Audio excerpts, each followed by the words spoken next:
Hello, I'm Mia Gradney. The documentary you are about to watch began as a passion project directed by our own woman veteran, producer and editor, Pacifica J. Sauer. It has since gone on to receive top honors at several film festivals across the nation. Today, June 12th, is Women Veterans Day in Texas, and this film aims at changing the public's perception of women in the military, what they have accomplished, and how they serve their communities. On behalf of KHOU 11, it is our honor to present to you The Invisible Project. Generally, people have an image, an idea of what the veteran looks like. I've had those moments where I felt invisible because I don't have that look. I've been told this a lot, like, you were in the service, you don't look like a veteran. I was in a war. I served my country. I signed willingly. Why can I not be acknowledged as a veteran? Someone even said that to me today. I don't look like a veteran. People still believe women are serving coffee and tea in the PX and the commissary, and that we only do administrative jobs. We're the most visible service member and the most invisible veteran. I don't think we want that anymore. We need to unite to make us strong. We've been invisible too long.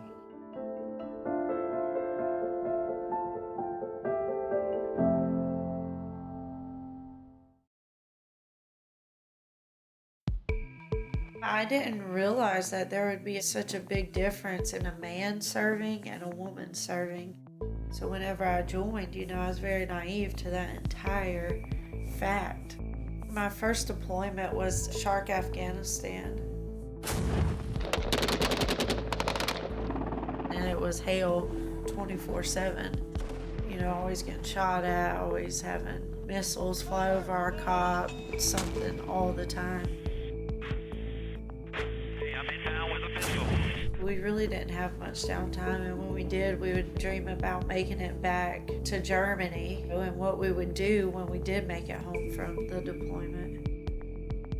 We had 4 different teams in our platoon. We would rotate. One squad go one day and we would go the next day. Well, this day was our off day, and my squad leader came up to me and was like, hey, we're gonna go on this mission, basically like a reconnaissance mission where you just go out and check. He was like, but you don't have to go, it's just gonna be a small mission. And I remember telling him, no, if my team's going, then I'm gonna go too. We were on this mission. We came out on Route New York, and there was a bazaar. Normally there's, a ton of people in a bazaar because that's where they sell their meats and goods and stuff like that, and it was completely empty. We was in a diagonal formation walking, so I was walking on the left side. I was the second man back.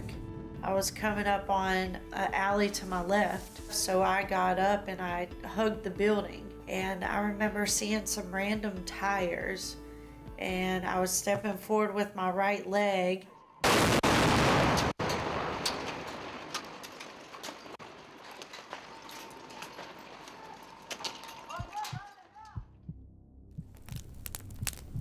Everything slowed down and paused, and then next thing I know, I was falling to the ground and my ears were ringing, and my first thought was one of my battle buddies was hit. After the explosion went off and I hit the ground, we always carried a tourniquet in our left pants pocket, and I went to reach for it and I came up with nothing but flesh and blood, and it wasn't there anymore.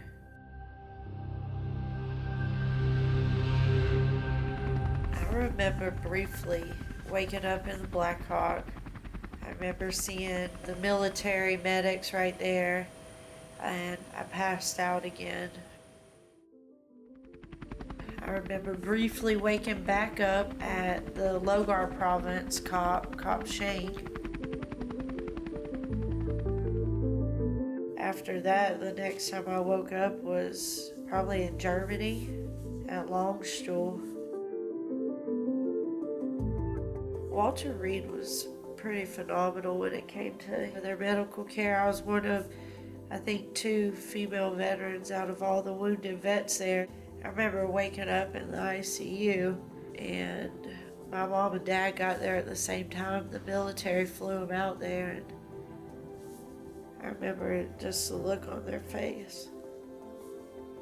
It was definitely traumatizing, just as traumatizing for them, I believe, as it was for me. Me and my dad was actually in the hospital room, and I was laying in the hospital bed, blown up, beat up from war. At first, I wasn't paying any attention to the news, and he's the one that told me. He said, "Kendra, listen to this. Females can finally fight on the front lines." A historic announcement today on U.S. defense. Women will now be able to serve on the front lines. Defense Secretary Leon Panetta made the announcement today. And I'm laying there completely blown up. I wonder, like, well, what was I doing then? You know, females are just now being recognized for being on the front lines, and what was I doing? I almost felt like what I did wasn't recognized.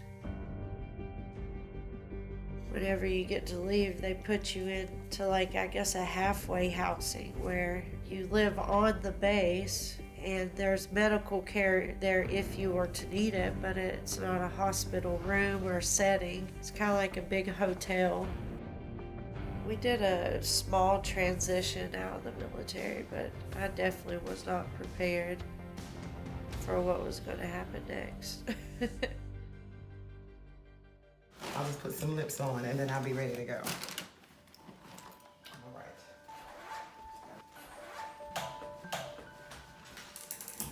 You get to see me put my lips on, even though this color is hard on my lips. I don't know. The experience of being in the military itself, what I had to do was easy for me. Dealing with some of the things that came into my life, that were experiences I had to endure, was not always easy. I grew up with mostly women. I lived with my mother, but my grandmother was like always there because she lived close by. And my mom and my grandmother were very close. So we spent a lot of time between grandma's house, my mom's house, church, and school, and that's pretty much it. Good job. If I just wasn't so fine. I needed to figure out what I was going to do. I didn't think I was interested in college at the time, but I already become a teen mom. So I wanted to take care of my baby. I didn't want my mother to have to do that. My girlfriend had gone in the Navy. She was driving a school bus and was talking to me about going in the military. She says, "Well, what are you going to do?" Because I think I was a junior or something. It wasn't until I went to her house and I saw her white uniform laying on the bed. I was sold. And I went home and told my mom I'm going in the Navy because I like their uniforms. And my mother looked at me like, "What? Because you like?" Yep. I didn't need anything else. There were no men where we were in boot camp, necessarily where we lived, but when we marched and did those things, we had a brother company that would be accompany us. I had no idea that once you got out of boot camp, all of a sudden you'd be the only or a very small group of, depending on where you ended up. That was like, where are the girls at? Initially, I was in aviation where there was actually a lot of women at my first duty station. But when I went to A school, it was primarily men, of course. I meet this Marine. I didn't know initially that he was stationed across the street from us because I was a Navy. He was a Marine. I didn't understand any of that. Just got there, maybe a couple months earlier. And then, unfortunately, my first major trauma happened. This particular evening, we were going to go out, and we had a girlfriend that lived off-site. So we're going to meet at her house, and we're going to go on a date, and then it turned kind of ugly. He got very aggressive with me and decided he wanted to have relations with me physically, and I didn't want to, and, he forced me. Once it happened and it was kind of over with, he left that night, and he literally didn't contact me anymore until I contacted him about 2 months later because I found out I was pregnant. He says, "Okay, well, I'll take care of it." He contacts me within probably 2-3 weeks later and takes me to his duty station. They had us go into this room, and there were 5 men sitting there. I'll never forget. They have us stand at attention in front of them, and then they tell me, how dare I be pregnant, and that I'm trying to ruin his career. I remember being like I was moving outside of my body because it's like, do you not know what happened with this situation? And they weren't even entertaining conversation. They pretty much said, "We're giving you a direct order to have an abortion."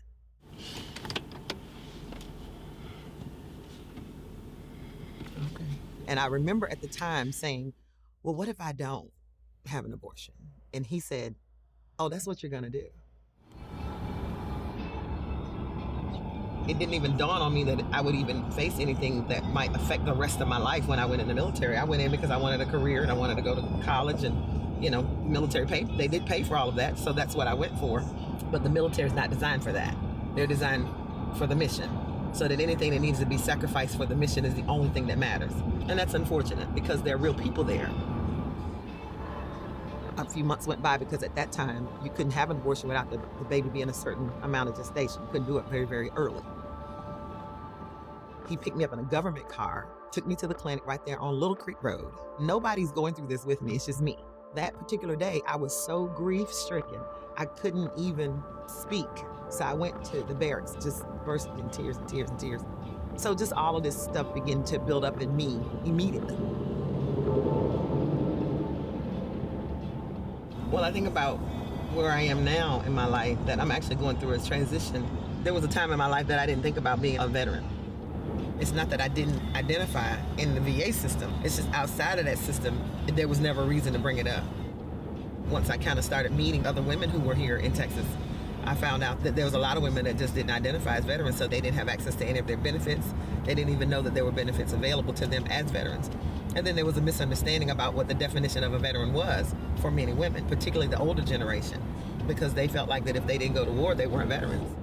Because I remember when I was in the Gulf War, whenever the ship pulled in and we docked in Iraq, everybody got off to do whatever it is we were assigned to do, men and women. So if somebody got hurt, somebody got blown up, whatever, it just was a part of being there. So it's always a mystery as to how media can report that the women are now on the front lines when women have always been on the front lines. And then there are issues, I think, that are different that we deal with, because the Me Too movement is just as serious or more so in the military than it is in the civilian sector, because our lifestyle is primarily men. For the most part, it's great, but there are bad apples everywhere. And they make it hard for us to do what we do, just to be there. Not because we're doing anything wrong, just being there, being a woman is a challenge. And I think it's unfair for people to feel like, well, you shouldn't have went in the military because you knew what it was. Well, I mean, that's not fair either, because the military is an opportunity for everybody. I'm excited about being a part of it. I'm Not Invisible, just because women who served in the military, a lot of times, there's just a little bit of a misunderstanding as to our role. At this point, we should be working together so that we can, work toward the goal, the cause of making sure, again, we're at least acknowledged for what we did, what we have done, and then what we can contribute to our communities now. Because I think what I'm seeing is we have a next generation of young women who could use us, being able to advise them on some things about how to manage themselves inside this culture. Because now we can reach back and look and say, guys, this might help you. This is what I went through and this might help you, kind of thing, But while we're competing, fighting, we can't get anything done, So. Good luck to the VA. Thank you. I guess having somebody take an initiative to document our history is important. And again, it's not because I think we need to be separate from the guys and get separate attention. I just think we need to have recognition so it'll become normal for people to think of a woman having been in the military. Glad you made it safely. Good, you smell fabulous. Whatever that is you're wearing. I'll tell you later. Okay. Oh my gosh, you look beautiful. I'm Dorothy Stroud. I'm from Massachusetts, actually, and I'm 97 years old. I was born in 1921. I couldn't go to college. I was one of 7. Right after the Depression, this was back in the 30s, so there was no way. A woman in that days, and where I came from anyway, it was considered a waste of time. When I was 21 in 1942, I was thinking about joining the Army. They had started advertising. Today, the WWIIs are serving with the armed forces in every major theater of war. The first contingent to arrive in Australia gets a real welcome.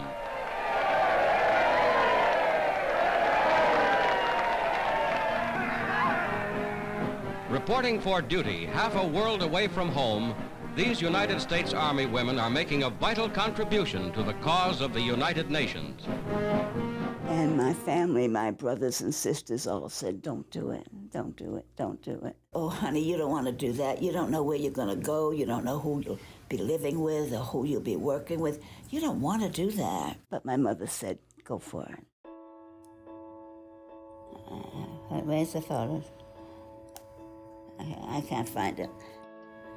I'm really new at this.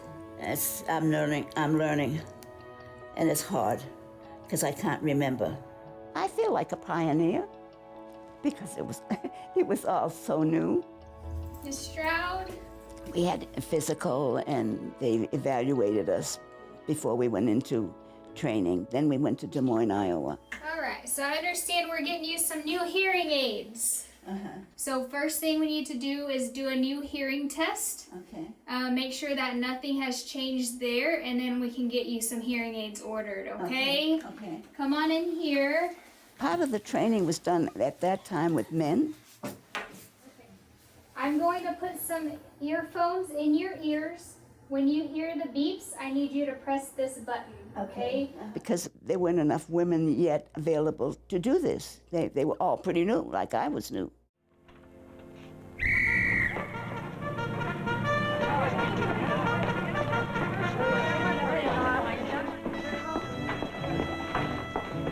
I'm all fun. Well, up and through, then down and through. We were living in stables, but it was clean. On the double! Everything had been removed, and it was just bedding. It was all open. And everything was very, very, very strict. I learned to really be organized. Believe me, I am, and I still am. I'm still organized. Okay, we're gonna put this in your ear, okay? You may not be able to hear at all with this in your ear. That's okay. I've done this before. At that time, the Air Force was part of the Army. So I was in the Air Force part of the Army. I was a clerk typist, so that's what I got into. Some of the women got into kitchens, and some drove trucks. But other than that, there wasn't a heck of a lot, you know. From Des Moines, Iowa, they sent me back to Boston. And we set up a system of aircraft warning. They had big charts, big tables, and every time an airplane came on in the area, we plotted it. And we stayed there about 6 months and trained civilians to do this. From there, I went to Orlando, Florida. It wasn't Disneyland, and it was just plain Orlando, Florida. It was a little air base. It was great. I loved it there, but I decided I wanted to go overseas, so I volunteered for Europe, and I got it. And then I had to take additional training where we learned to shoot and to put a rifle together again and all this stuff that I never had to do because I was working in a headquarters, you know.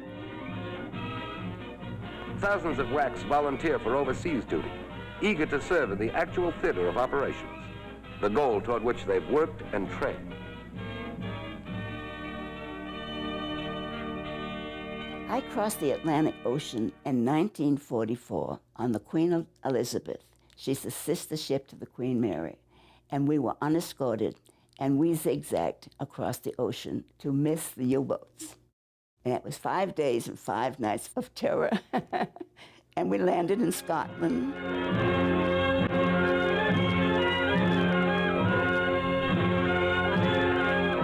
And we came down through Scotland into some place in the Midlands of England. I don't remember the name of the town. I don't know if I even knew it because everything was so restricted. There was no street signs, no county town signs because of the possibility of invasion. We stayed there for 2 or 3 weeks waiting for transportation to France. When I went to overseas training, they cut my orders early, and I was there 2 days before I was needed. And another woman was in the same situation, and we 2 of us were rolling around in this great big empty barracks. Her name was Gates.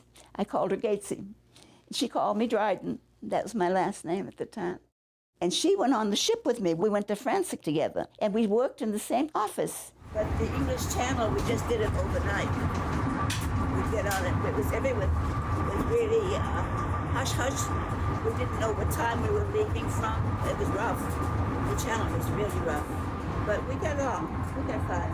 JC and I, we were buddies. When we were on the beachhead, they weren't expecting us, so they didn't have anything ready for us.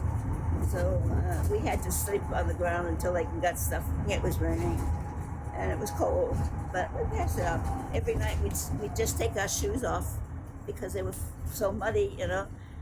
On the beachhead, they took us over to a outside kitchen for a hot meal one time. And when we were standing around waiting, one of the cooks came up to me and he said, "Would you like a helmet of hot water?"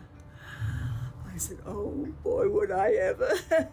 I'd rather have the hot water than the food. So he gave me a helmet full of hot water, and Gacy got one too, and we scrubbed up a little bit. And they took us to this beautiful hotel in Paris. And we walked in and we were a mess. And there's these women all sitting there and their brass buttons all polished, you know, and their shoes all polished. And we walked in looking like drags.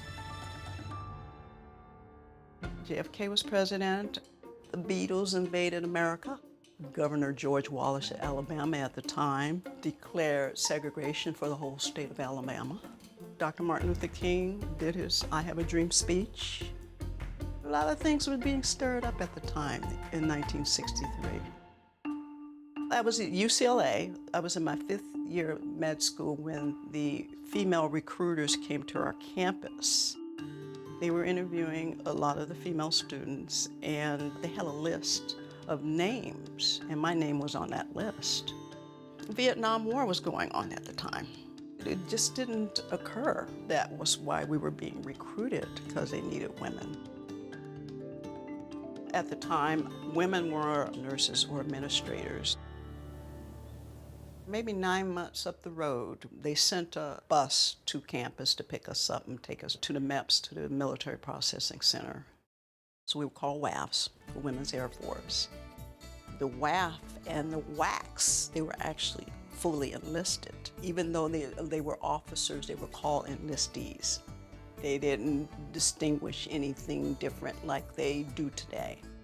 My first assignment was 99th Combat Support Hospital in Westover Air Force Base, Springfield, Massachusetts. Lift. 1, 2, OTD. Jody has it all. Jody has it all. Jody's on the ball. Jody's on the ball. Who's got it? Jody's got it. Who's got it? Jody's got it. Sound off. 1, 2. Sound again. 3, 4. Bring it on up. 1 up, 2 up, 3 up, 4 up. Bring it on down now. 1, 2, 3, 4. 3, 4. Living quarters was our headquarters. Our assignments were given to us from what we call WAF unit. All the men are at war, and they're waking us up and telling us that we had snow removal detail and we had to plow the city. But this is the kind of things that we women did. We actually ran the bases and supported the cities. It was a lot of pressure on us to keep things going. They were rotating women at the Combat Support Hospital. I didn't know when my time was going to come, but it did. And that first deployment was to Korat Air Base in Thailand. Out in the field, we had a MASH unit, but we actually had hospitals to transport them from. They were brought in from the combat zone to the MASH unit, from the MASH unit to the hospitals, different hospitals in Thailand. Hi, Rhonda, how are you? Oh, I'm doing good, thank you. Can I help you? I'm here to see Dr. Pat Ryan. Okay, I'll let her know you're here. Okay. When there was a call for us to take the medevac to go into the combat zone to actually pick up the wounded, pick up the dying and the dead, we took turns. So it was always about 12-hour shifts. Hi, good to see you. I actually did a lot of, when I say bagging and tagging, you know what I mean. It's something you never get out of your head. The things that you see, you hear, you smell.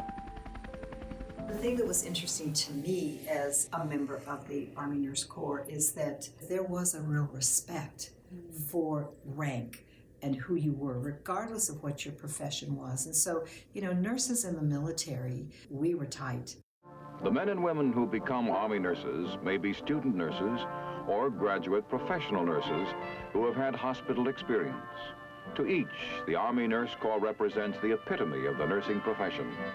Here, a career in the Corps can span a lifetime of rewarding service and adventure in foreign lands. Even though I had an MD behind my name, the male entity would only allow the females in the military to do so much. The MD and the doctor is supposed to be for the men only. For our particular 99 Combat Support Hospital, there was a dozen of us, and we were all given specific jobs to do. My war skill specialty was medical administration. I was actually there a year and 2 months, only because of the hospital duties. I guess the last 6 months of my combat tour was when the war was coming to an end. I had the heart for it, but not the stomach. I kind of left the medical field after Vietnam.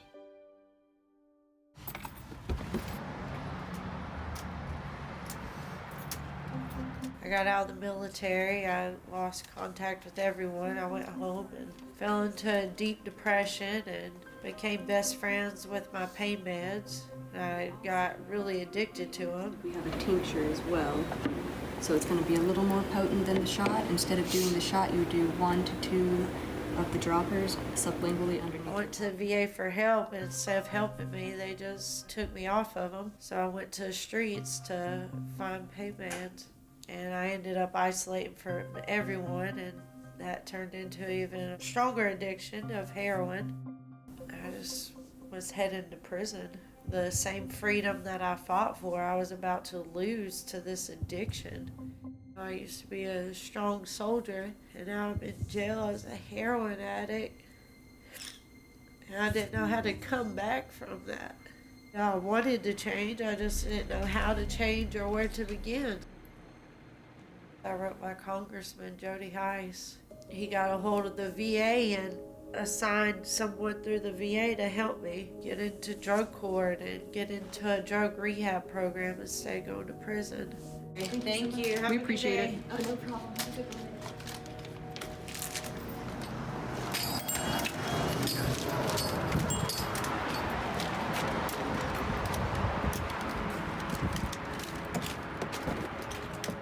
When you're in addiction, you don't really care about anything, and you definitely don't want an extra hasslement of having to worry about putting on this prosthetic and staying fit and the pain, and it was new and just I wasn't really mentally present for it. I was just really ready to walk again, so I really didn't care what it felt like or anything. The old socket was so hard. I would sit lopsided, it would hurt your back. Your leg would actually lose feeling in it because it was so hard.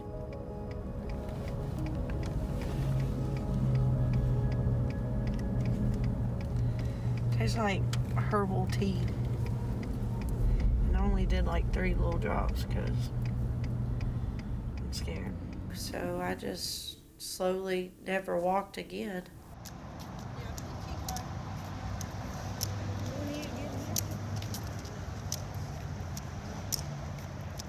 I was actually in Houston. I was like wasting time at the hotel room and ended up doing some research, and you know how the internet, you look up one thing and you end up looking at 10 other things, and I found Martin Bionics, and I remember telling my mom, like, I've got to have one of these sockets. It will change my life.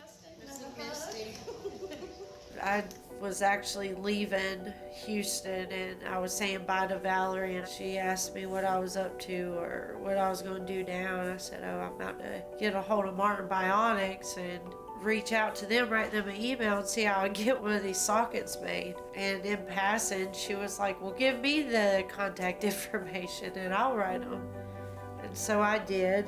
I didn't really think much about it again. Welcome back to Great Day. We are back with Sergeant Kendra Lou Garza, who's overcome addiction to pain pills and heroin after losing her leg serving in Afghanistan. Valerie James was homeless at one time after serving in Afghanistan as well. Today, she works with Mental Health America of Greater Houston as a veteran peer services coordinator. We also have amputee advocate Tom Allred, who's lived with prosthetic legs for over 57 years. All right, before the break, I asked, what was your coming to Jesus moment where you had to decide, am I going to live or die? And he sat down beside me, and I was like, oh, cool. His shirt says Martin Bionics. You know, what's the odds of that happening? You know, it still didn't register that he was there from Martin Bionics. What would a difference of something like this, like a Martin bionic prosthetic that you could be comfortable with, that you don't have to necessarily switch back and forth from your crutches, what would that mean in your life? Oh, it would change my life. It would give me independence back. Yeah. The tough thing, of course, is that money is an issue on these things. These are definitely, not cheap. No. But can you tell her why that she does not have to worry about that money, Tom? Well,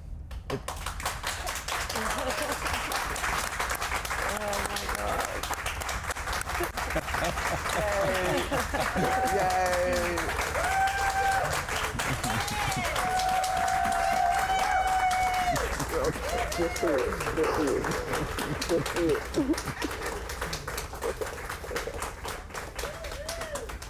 You don't have to be jealous anymore because you are getting a new leg, compliments of Martin Bionics. Wow.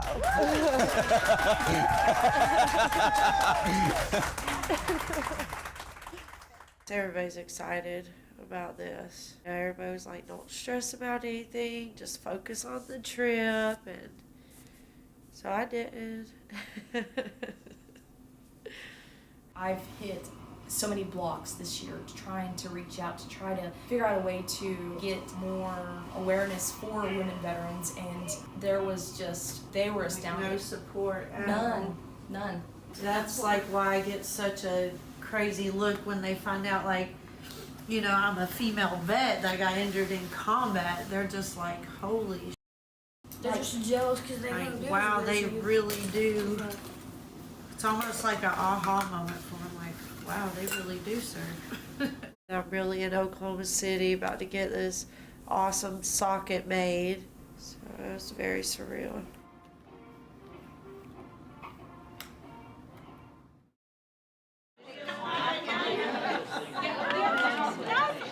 When you think about veterans, you typically think of men because men, they show who they are, much more than women do. She's doing it right now.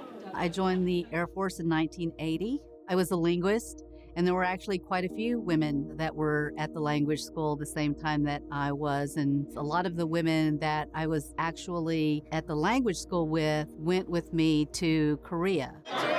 Please have me, yes. Can you have more of these? Yes. I was in for 4 years, and when I got out, I didn't know about benefits or services, and nobody had ever communicated that there were any benefits or services aside from your VA benefit to buy a home. But other than that, I didn't know about the VA or even if those services were available for women back then, and I didn't even ask. I didn't even know to ask. I just kind of said, okay, I'm out, and I went about living my life. In 2010, when I was getting my MBA, there was a medically retired lieutenant colonel in the Air Force who was in my cohort. And we were talking, and she said, well, you're a veteran. And I'm like, well, yeah, I don't know about that. And she's like, no, you served. I said, yeah, from 80 to 84. I said, it was a long time ago. And she's like, don't do that. And I was like, don't do what? And she's like, you served. You made the decision to sign on the dotted line, and you gave 4 years of your life to your country. You can call yourself a veteran. Appreciate your service. Thank you. There are so many women veterans like myself who have dismissed their service when they shouldn't have. Pictures and pictures. Women's Army Corps. Yeah. There's a large part of the population who have family members who never served, and so they're not as aware that women serve. There's a lot of misconceptions about the things that women are capable of doing and how much influence that women have had because of their military service. And if you think about the women's right to vote, a lot of that was driven by women who served during World War I. We played such an important part in history, and I just think we have to keep the momentum going, especially if women are going to get services. If they're going to get services, why would you assume that they're the spouse? Why not just assume that they're the veteran? She'll be there to protect me. How are you? Good. How are you? I'm a Navy veteran as well. Oh, well, that's good. I'm glad to see somebody else from the Navy. Absolutely. When were you in? Like 52, in the 50s. Oh my God, what did you do? From the time I got out to maybe 10 years ago, I had no tear, no nothing, no emotion about anything. It was happening on the inside, but there was no outward display, nowhere to share that. And I think, some of that is what contributed to the fallout with my husband, because I just didn't have anything to share because I was isolated in my own head. I probably could have been more motivated to heal and really do had it just not been. I just hate this. I just hate my life. Hey, Virginia, we're going to do a group photo. Oh, are you taking my friend? I am. We're just connected. Central Texas. Navy veterans here. I know. I'm in counseling now. They give me an appointment with a gentleman that's over at the VA, and he diagnosed me with military sexual trauma, PTSD/military sexual trauma. And then he stayed with me for a few years, and then he transferred me over to the vet center. He felt like I needed to take the next step. Now, I'm still taking next steps because I haven't gone through all the things that they think would be my therapy and all that stuff, but at least I've been willing to be open to it. So he said some words to me that I will never forget. He said, Romaine, just because you need support does not mean you're weak. Wow. And that made it okay for me to let him talk to me about my life. You know what I mean? It just made it okay.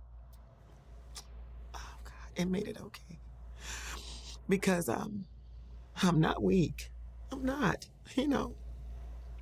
I just have been through some things that I didn't do to myself. Somebody else did that I've had to pay for a long time. Thank you so much. Well, of course, you're very welcome. Thank you for being here. Some more, so give me words to depart with. Words to depart with. You're beautiful. Thank you for being part of our campaign. I am not invisible, and I'll see you at the reception March 27th. Perfect. Yes. Thank you so much. You all are amazing. Thank y'all so much. Yeah. Good to see you. Bye, Jeanette. Thank you so much. Good closing.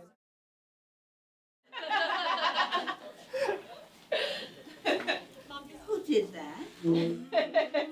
I used to decorate cakes. She did. Wow. Yeah. Oh, wow. We share lots of things. That was one of my hobbies years ago. Wow, see? Yeah, that's lovely. Thank very you. beautiful. Looks just like me. Is it something you'd like to do to share your story? I never talked about it until I saw the 50th-year anniversary of the D-Day landing. Yes. Well, I did that. About 2 months later, I landed on Omaha Beach. I had a backpack on, I had a helmet on, and boots. I had to climb down the side of a ship on a rope ladder, and I landed down into one of these little landing ships that they took me into the shore, the front limp down, just like they did on D-Day with the men. I did that. So you paved the way for all of us. Yeah. For what you did and for everything that you went through. There was people there before me, but there weren't many, Right. And when I got there, I realized where I was. It was Omaha Beach. And I looked around and all the bunkers were still up there. And I thought, how in heaven's name did these men do it? There was such a little shoreline. It was very short. Thousands got killed. It was awful. Paris was free by then. That's how I got over there. Paris got free. Then they started bringing the women in. We were the headquarters for the depots that were spread out in France and Belgium. And we provided ammunition and weaponry to the troops. I was there when the Battle of the Bulge, when they tried to take us back. I got the Rocco de Guerre thanking me for helping to free them. I thought that was kind of neat. I've had a lot of experiences. Miss Dorothy, can I ask a question? What was your proudest moment? My proudest moment? Proudest moment. Oh, I hadn't thought about that. I don't know. When was my happiest moment? Yeah, or even your happiest When they moment. turned the lights on back in Paris. It was July 14th, Bastille Day. The war had just ended. The whole town was open. The lights were on. The fountains were back on. It was a gala time. It was wonderful. The war was over. It was over. We women have come a long way. Yes. We have come a long way. Yes, we have. But there's one more thing I want to tell you about all of this. When the troops entered the death camps, they had Signal Corps with them that took pictures just the way it was right then. They asked us to see those pictures so we would never forget and not to let anybody else forget what happened over there. We did. I'll never forget it. It was awful. Can you imagine? Things that we can only read about in a book. You don't hear about it anymore. Right. But you have to remember it. Absolutely. You have to remember it. Well, welcome to Martin Onyx. So let's just do a little bit of paperwork just so I can get you in the computer, and then I will round up everybody and let them know that you're here. So we'll just go in this front room and front too. Have a seat there in that comfy chair. Now, are you cold? No, ma'am, because I got the heater. I moved it up and down a couple times, so. We are so excited to have you. Cool. So work on that, and then let me go. I think Jay's upstairs, and everybody's gonna spread out. So let me round them up.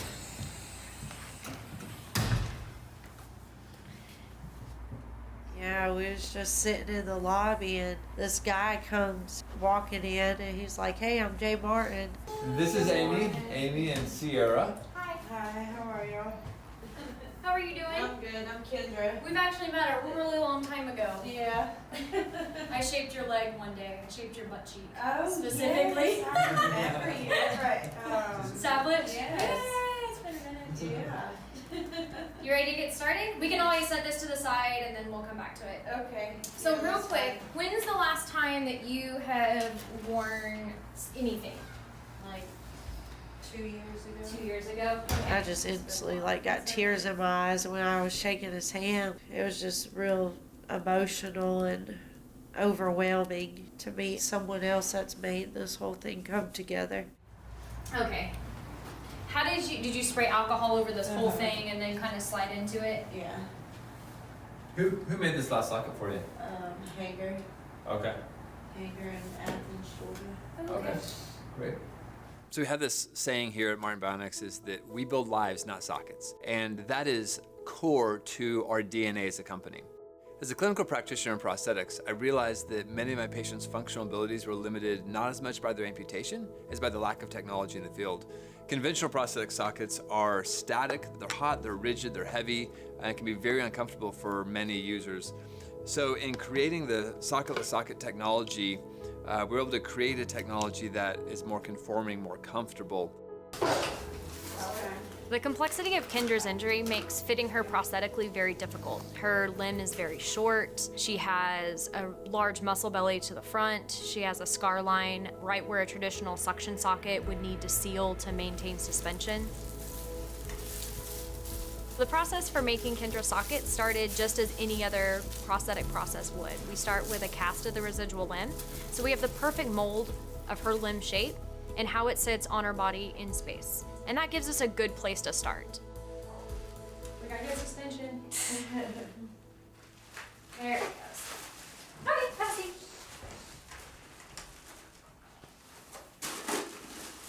It takes us a little bit to get it going, so probably about 2:30. Sound good? Okay. So you're free to whatever you want to do until about 2:30.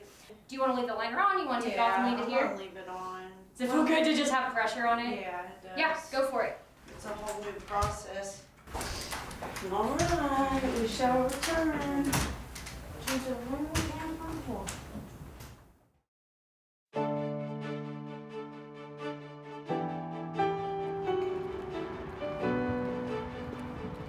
Women who served in the military are masters at compartmentalizing because we have to.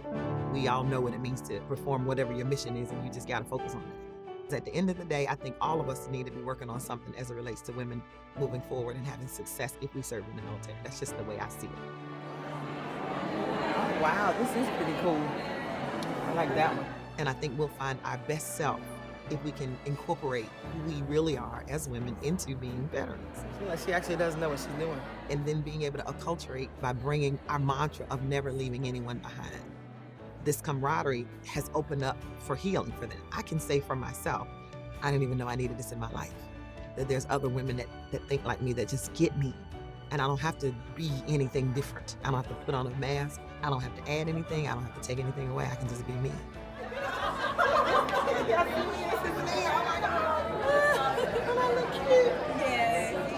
When I talk to a woman who knows what that world is like, there's some things I just don't have to say, that you get it. When I'm able to just be here with you, I'm able to just be here with you. And that means I'm gaining something and you're gaining something. That's the part that I think we're missing when we come home. Because out there, we're forced to be with the guys, because that's who's there, primarily. When we come home, we start talking with the girls and they say, oh, there's something different about her. Because they don't quite know what the heck she's talking about. Or why is she so plain all the time? Why is she so direct? Or whatever it is that makes us identify differently as women. That's it. So you got me. Okay. You got me. So hit me up now. Stop playing. That's what pushes us into isolation. Because we really don't fit anywhere.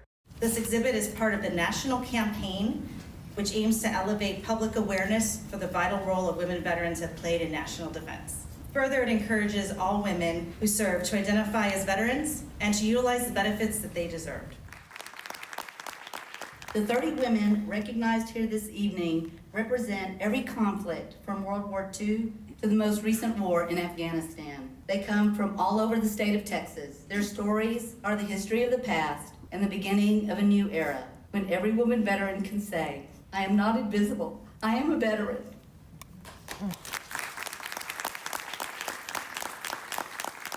I was able to find a connection here. Now, of course, all of us are not going to connect with everybody. That never happens. But everybody connected with somebody. And I think that's why this is so vital, because I think when you feel like you're fit somewhere, that is a part of the process of being able to heal. Beyond counseling, you have someone that recognizes my service, recognizes my sacrifice. Because while we want to be humble about it, what most of us did is a sacrifice.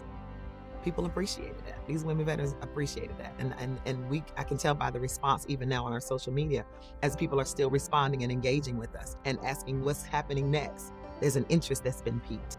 What can we do with this to change the lives of women really?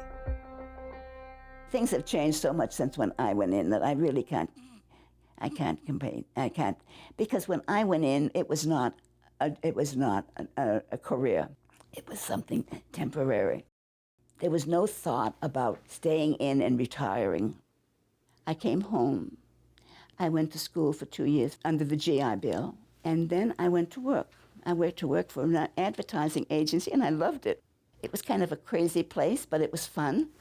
Okay, they're on now. How does that sound? Is that Very loud. Okay. Wow, it's loud. Okay. I'd been there a couple of years, and I got a letter, we want you, so I had to go back in. It was for the Korean campaign. Okay. So you have a cool app on your phone now where you can also adjust your hearing aids from your phone instead of having to reach up behind your ear. Okay. Okay. So where is it? So it's right here. It's called Hear Max. Okay. You click on that. First I went to Okinawa, which is a little island, and it was really very primitive, and it was really in bad shape from the war, still. And I worked for a G2, which was intelligence. Thank you. Have a good day. You too. Thank you, Sonia. And they were just building this up. There wasn't anything. I didn't have a real job. I thought, I'm not doing anything. I'm just kind of sitting around. And so the WWII staff advisor came over to inspect us. I want to go through some of your photos.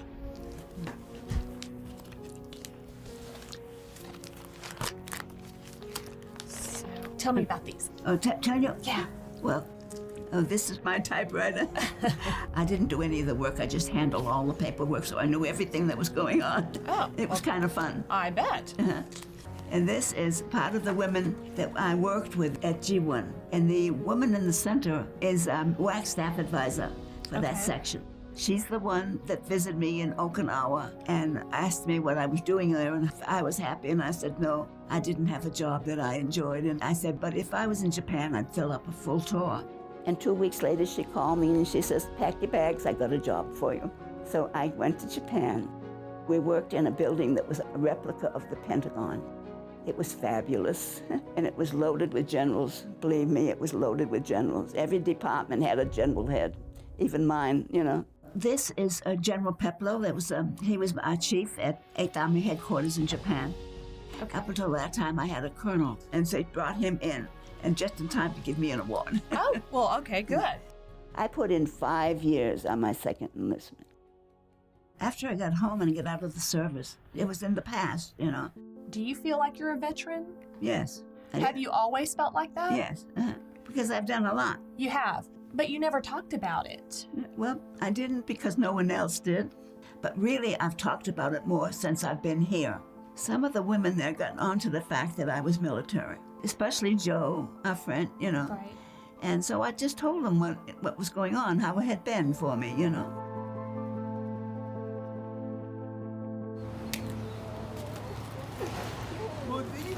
Bye. I stood firm. I fought my case and set precedents for other women to be able to fight their own case.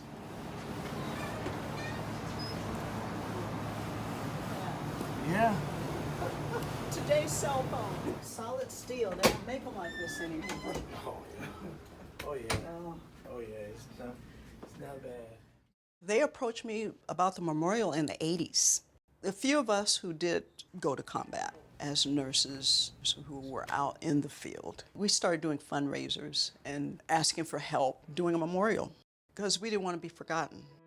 It wasn't a popular war. It wasn't a war that made us popular at all. And a lot of people don't think it was just because the fact that they don't understand. In that time, no one thought it was a just cause, but having been there and having been in the midst and have gone back to see what I can do to help, yes, our cause was just. I was notified that they wanted to use my face image as one of the faces in the memorial.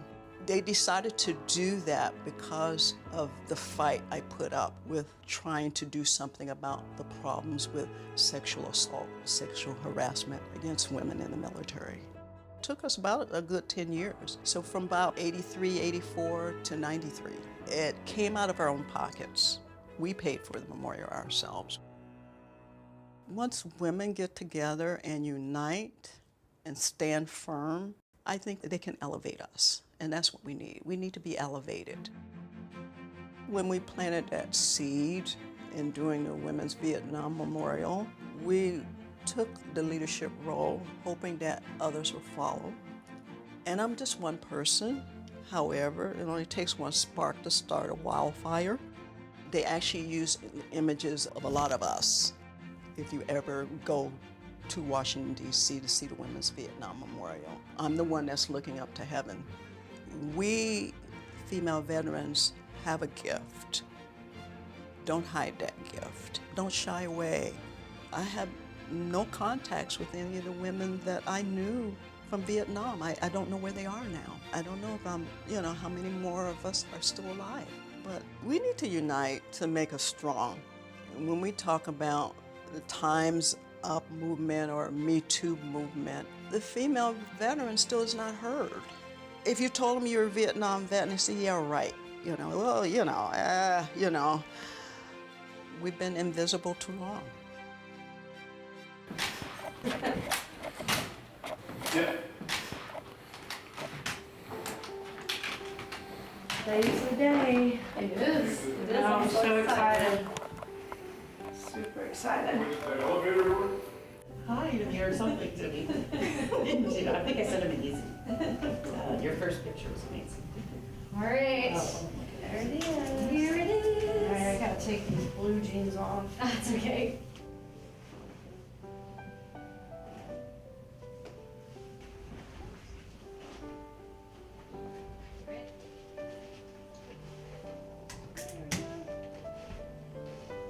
You're all the way in. So whenever I first stood up in the socket, it was kind of like, okay, just like, I can't really even explain it because it was so comfortable. I know, I'm gonna cry. Do it, you do it. You can cry all you want. It's been like years since I walked. It's okay, it's okay, come here. Oh, I'm so proud of you. I'm so proud of you. Thank you all so much. You've had a journey for sure. Yeah, you can do it now, right? Push your legs out. You know how to do it. Put your legs really high. There you go. Well, with Women Veterans Day, I think the most important thing that we're trying to get is awareness that women serve and some of the issues that we have are different from what men have of being in the military. And just to be able to acknowledge the sacrifice that women make that is very specific, I'll say, because of the family and how we deal with our children. Bringing good awareness to that, I think, is going to be important because it enables people or organizations in the VA to be able to know how best to approach care for us or resources for us and how to develop what may not be out there now. So I think that's a big deal. Now I'm gonna let you do it for a while. Let me see you do it. Stick your legs out, come on, real big. There you go. Then I think, because unfortunately there's a stigma that goes with sometime with women being in the military because of the culture, because military changes your viewpoint of how you handle pretty much everything. So if you're in the military for any extended amount of time, your process for living is very different. My baby might be a military girl one day, I don't know. I guess going through the counseling has caused me to kind of do some looking inward at myself and my life and the people in my life that matter. And with that, I visited my mom. And I didn't realize how being in the military kind of took me from my mom. And I just don't know a lot about my mom because I left when I was 17 years old and I haven't been back. We're alike in a lot of ways. And I am learning things from my mother. And I'm just stunned when she says she's learning things from me. Go ahead. And I think one thing my mom asked me one time, she says, you know, you've done so many things and been so many places, and you just do whatever you want. She said, have you ever been afraid? Now hold on, up there. Hold your hands up there and now go that way. Now you can step right over there. See? And I thought about that for a second and I said, well, yeah, but I want to do it anyway. So, because, you know, somewhere along the way, you know, again, leaving home at 17 and going through all the things I've been through, I don't think there's nothing that I can run up on these days that I'm afraid of. Some things I just have gotten old enough and mature enough to realize I don't need to get involved in, but fear is not the reason. It's usually because either I feel like I can't contribute or this is not contributing to me. And I'm learning something else about myself because I didn't realize that I needed it. I needed the therapy of slowing down, the therapy of looking inside and being able to figure out who I am on the inside, who I am without all the things that I do. Because the military is about doing, performing, getting things done, a mission. So now my mission is to get to know me and my mom. And I think it's gonna be a great outcome. That's just where I am today. And I think all of what we've done has helped me get there, so.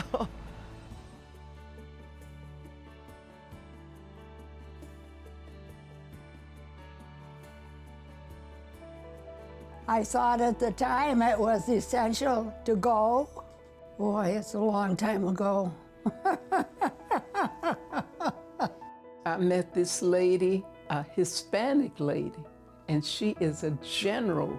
That would have never happened way back when I first entered the military. So things are looking good.